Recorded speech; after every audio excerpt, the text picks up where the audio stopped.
नमस्कार दोस्तों, कैसे हैं आप सब लोग। अच्छे होंगे, स्वस्थ होंगे। आशा करता हूँ, प्रभु से प्रार्थना करता हूँ आप सब सही रहे। मेरे यूट्यूब पर चैनल पर आप सभी साथियों का हार्दिक अभिनंदन है। दोस्तों,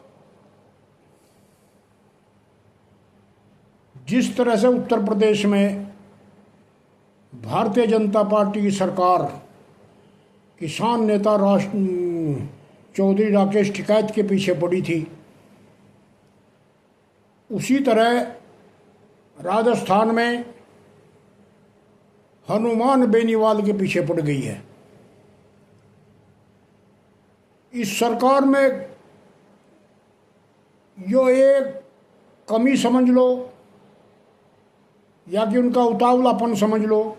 जो भी कोई नेता, वो किसी भी समाज का, किसी भी जाति का है, अगर वो सामने से उभर कर आता है तो उसे ये बिल्कुल ख़त्म करने का, उसकी नेतागिरी ख़त्म करने का ये प्रयास करते हैं। उसके लिए उन्होंने चाहे जो भी करना पड़े। चौधरी राकेश टिकैत की बढ़ती लोकप्रियता को देखते हुए इन्होंने भारतीय किसान यूनियन में से कुछ,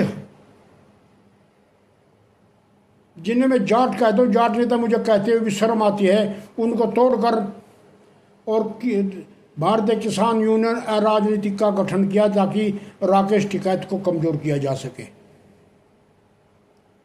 लेकिन हुआ इसका उल्टा। और दोस्तों, राकेश टिकैत एक विश्वविख्यात लोकप्रिय किसान नेता बन गए। ठीक उसी प्रकार राजस्थान में हनुमान बेनीवाल को बिल्कुल एक तरह से बिल्कुल नेस्तनाबूद करने का इन्होंने प्लान बनाया। और कुछ हमारे समाज के नेता, जिन्हें मुझे अपने समाज या कहते हुए भी शर्म महसूस होती है, उन्हें जिम्मेदारी दी गई कि हनुमान बेनीवाल को बिल्कुल अकेला कर नीचे बैठा दो।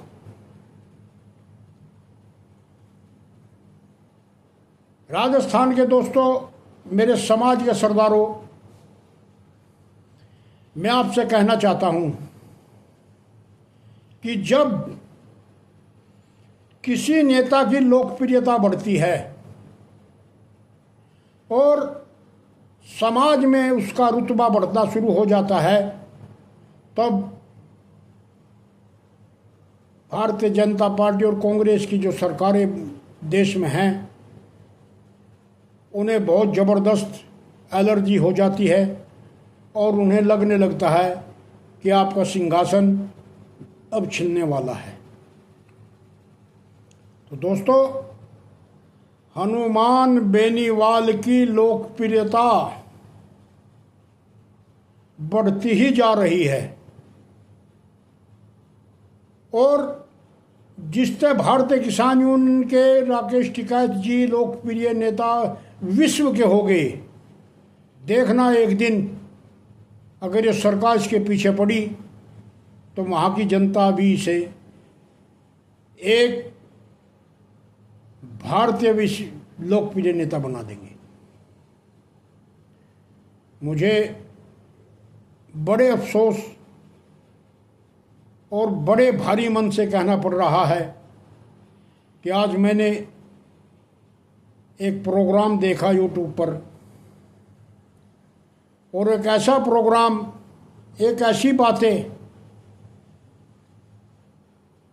जब से मैंने सुनी, मैं बहुत ही हताश और बहुत ही एक किस्म से अपने आप को ठगा सा महसूस कर रहा हूँ, क्योंकि हनुमान बेनीवाल जी की माता पर इतना बड़ा एलिगेशन लगाया। वह किरण शेखावत जो नारी जात के लिए भी एक धब्बा है, एक ऐसा एलिगेशन उस माता पर लगाया जिसने हनुमान बेनीवाल जैसे सपुत्र को जन्म दिया और राजस्थान की जड़ें हिला दी। उस पर एक घिनौना एलिगेशन लगाया जो कहते हुए भी मैं खुद में शर्मसार हूं। नारी जाति में पहली बार मैं ऐसे देखा कि ऐसी औरतें भी पैदा होती हैं जिनके बारे में कुछ कहने के लिए भी शब्द हैं तो बहुत, लेकिन हम अपनी जबान को गंदी नहीं करेंगे। दूसरे की मानसिकता तो बहुत गंदी है, लेकिन हम अपनी जबान को गंदी नहीं करेंगे। वो हमारी माता है, हमारे राजस्थान की छतरानी है, जिन पर उन्होंने एलिगेशन लगाया।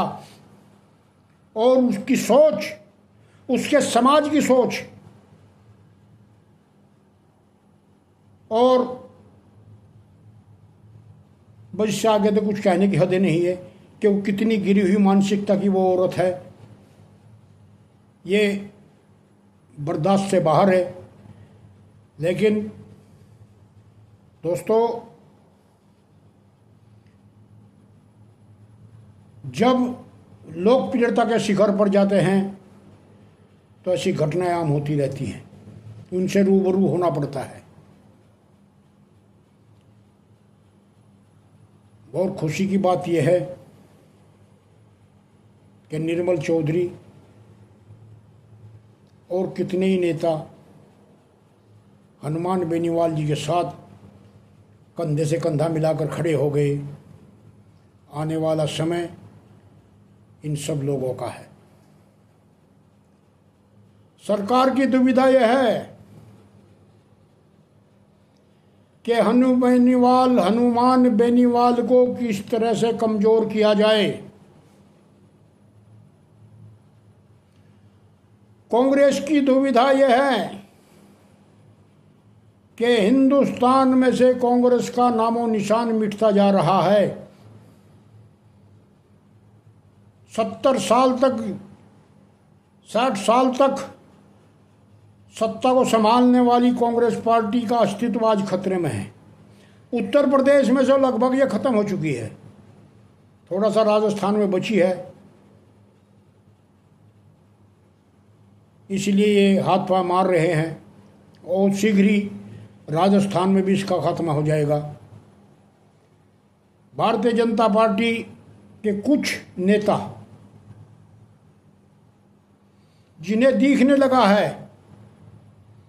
कि आने वाला समय आपके हाथ से निकलता जा रहा है और आप कुछ नहीं कर सकते। किसानों का मसीहा, नौजवानों का मसीहा, बेरोजगारों का मसीहा, व्यापारियों का मसीहा हनुमान बेनीवाल राजस्थान में है और कोई नहीं। मैंने वह चिट्ठी भी सुनी है, पढ़ी है, जो वहाँ के बेरोजगार युवकों ने हनुमान बेनीवाल जी को लिखी। और सबसे खुशी की बात कि वहाँ का जो युवा है, वहाँ की जो यूथ है, उन्होंने और किसी में नहीं, हनुमान बेनीवाल में विश्वास किया और उन्हीं पर विश्वास किया। और मुझे लगता है हनुमान बेनीवाल जी भी यूथ को निराश नहीं करेंगे और अतिशीघ्र ही दिल्ली का प्रोग्राम बनाएंगे और ये राजस्थान की लड़ाई अब दिल्ली तक ये लेकर आएंगे। यूथ की लड़ाई है ये, हनुमान बेनीवाल की अपनी खुद की लड़ाई नहीं, ये राजस्थान के बेरोजगार युवाओं की लड़ाई है, वहाँ के किसानों की लड़ाई है, वहाँ के मजदूरों की लड़ाई है, जिसे वो लड़ने के लिए दिल्ली में आ रहा है। दोस्तों, ऐसे सपूत को बारंबार प्रणाम है जो अपना सब कुछ लूट जाने के बाद भी दूसरों के लिए खड़ा है। उनका घर छीन लिया,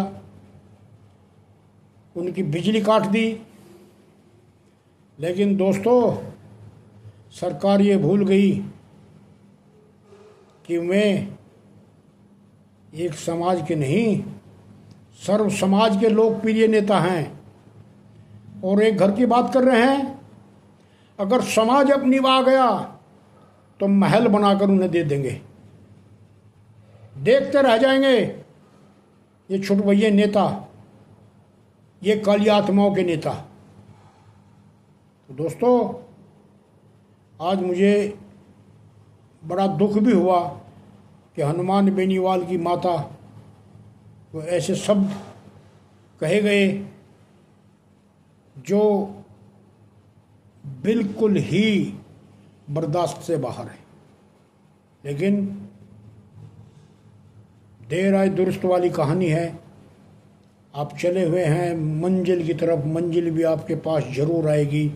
इसी शुभकामनाओं के साथ मैं आपका Chaudhary Omkar Singh Dahiya, YouTube news channel सच के सवेरा के साथ दोस्तों, आपका बहुत प्यार, बहुत दुलार मुझे मिल रहा है और मैं आभारी हूँ आप सब लोगों का। मेरे लाइक चैनल को सब्सक्राइब करते हैं और वीडियो को भी देखते हैं। नमस्कार नमस्कार।